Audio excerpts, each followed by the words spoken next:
Salut, c'est Aiki de Sharp Fitness. Voici aujourd'hui le test de l'Isola Whey 0 de chez Biotech USA. Et ouais, bonne visibilité, bon goût. Vidéo terminée, suivante. Emergency, I try the warning now. We watch him bleed.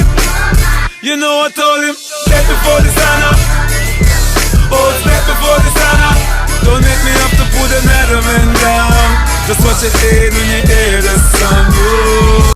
alors, au niveau des arguments commerciaux, il met juste en avant la composition du produit, c'est-à-dire que c'est une isola protéinée enrichie en acides aminés et le fameux 0. Au niveau de la description du produit, eh ben, c'est mis en français, comme vous pouvez constater ici, donc c'est normal, puisque pour qu'un produit soit vendu en France, il doit être traduit en français et respecter également les normes françaises. Ouais, c'est ce qui t'arrange aussi, vu ton niveau d'anglais. Ouais, c'est pas faux. Donc, il y a plusieurs sites qui vous expliquent ce que c'est, mais en gros, c'est ultra filtré, donc voilà, ça c'est intéressant. Il est courant de dire que quand c'est pas précisé, c'est une fromagère.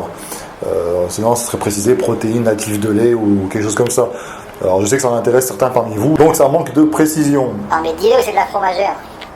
Non, mais peut-être, en tout cas, quand tu regardes les pourcentages de vente des protéines, tu as beaucoup plus de protéines fromagères qui sont vendues que de laitières. Alors ensuite, comme je disais, c'est précisé, ici, ils ont rajouté des acides aminés. Le problème, c'est que vous voyez, c'est précisé quel type d'acide aminé c'est rajouté, mais pas en quelle proportion pour chaque. Ils ont fait 3 catégories, et puis voilà, c'est un petit mélange, on sait pas vraiment... c'est pas très grave, mais ça peut intéresser certains. Et le 0, alors le 0, ça n'existe pas, donc ça veut dire que... Qu'il monte.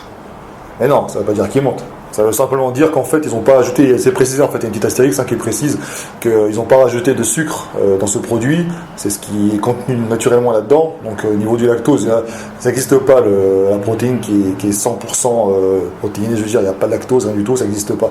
La technologie actuelle ne permet pas de faire ça. Donc il y en a un tout petit peu, mais au final, on est à 2 grammes maximum de glucides et de lipides, donc c'est très très bien. Et au niveau de la concentration, on est à 88%. Donc voilà, ça c'est un produit qui est intéressant à ce niveau-là. Pour ceux qui cherchent vraiment un produit, ceux qui sont intolérants au lactose par exemple, c'est pas trop mal. Et la glycine, t'en parles ou pas? Les histoires de goût? Oui, ou alors la petite technique pour augmenter artificiellement le taux en protéines. Oui, enfin c'est possible, et c'est pas pour autant que c'est ce qu'ils font. Si, c'est Michael Gundil qui le dit. Ah non, mais dans attends, tous tes podcasts, en Gundil, plus. il le dit dans les podcasts, oui, mais il dit pas que c'est forcément le cas. Il dit juste que pour la technique, pour bidouiller justement les taux de protéines, on peut rajouter certains acides aminés. Mais c'est pas pour autant que la marque le fait. Amino speaking.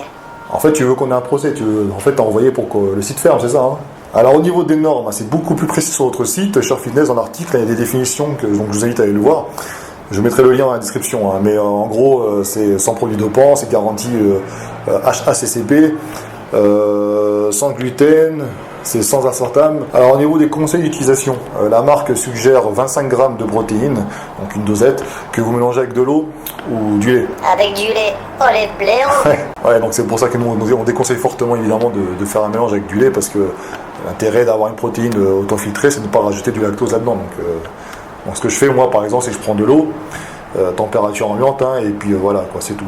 2 bouteilles c'est mieux, pas de robinet. Alors au niveau de la miscibilité. Ah, là c'est important le test de miscibilité. Par ouais, contre, c'est la glycine. important.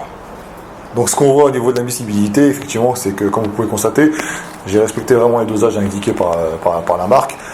Un petit peu de mousse quand on mélange, c'est normal, ça disparaît très vite, pas de grumeaux. Donc ça se boit très facilement, ça sent très bon en plus, donc c'est cool. Et puis après tout, c'est un critère important, parce que quand tu regardes les tests qu'on fait, les gens ils s'intéressent beaucoup plus au goût et à la miscibilité qu'à autre chose. Ouais, donc ils resteront toujours des vaches à lait, quoi. Alors pour ce qui est de mon avis perso et de la note, je vous invite à aller voir sur le site, dans l'article, justement pour que vous ayez ces informations-là par écrit, c'est beaucoup mieux, beaucoup plus précis. Bon, dis-le que t'es juste feignant pour la description de ta vidéo. Non, c'est pas une question que je suis feignant. C'est juste pour inviter les gens à aller sur le site pour consulter donc l'article déjà, qui est beaucoup plus précis, pour pouvoir le noter, ce produit. Ils ont plusieurs critères, ils peuvent donner une note. Donc le but, c'est pas d'avoir ma note, c'est de regrouper un ensemble de notes. Et comme ça, après, ça peut aider et les clients à voir un petit peu l'avis de tout le monde, et la marque elle-même pour dire tiens, mon produit fonctionne pas trop bien, qu'est-ce qui se passe, et puis hop, ils vont peut-être prendre en compte les avis des clients. Donc, et en plus, ceux qui ne l'ont pas acheté peuvent déjà dire s'ils sont intéressés ou pas par ce produit. Donc voilà, c'est intéressant. Feignasse. Bon, alors, puisqu'il dit que je suis une feignasse, je vous mets ici donc les points forts et les points faibles. Alors, au niveau des points forts, on a donc une protéine hautement concentrée, avec des concentrations intéressantes en lipides et en glucides. Il y a les normes également qui sont intéressantes. Et c'est sans gluten, sans aspartame, donc ça c'est cool. Au niveau des points faibles, ça manque un petit peu de précision hein, par rapport au type de protéines, par rapport aussi surtout aux concentrations des acides aminés. Donc voilà, si vous voulez plus de précision, vous allez sur le site, voilà, vous pouvez noter le produit, c'est très très important pour nous. Donnez vos avis. C'est ça l'intérêt de ces vidéos-là, c'est de vous faire découvrir des produits, mais également donner vos avis. Hein, donc voilà. Et je vous invite également à vous abonner à la chaîne si ce n'est pas déjà fait. Ça peut être d'un grand soutien pour nous. Pour la YouTube money. Voilà, n'importe quoi. En tout cas, je vous dis à très bientôt. Salut. Ciao. Don't make me have to put another man down. Just watch it fade when you hear the sun.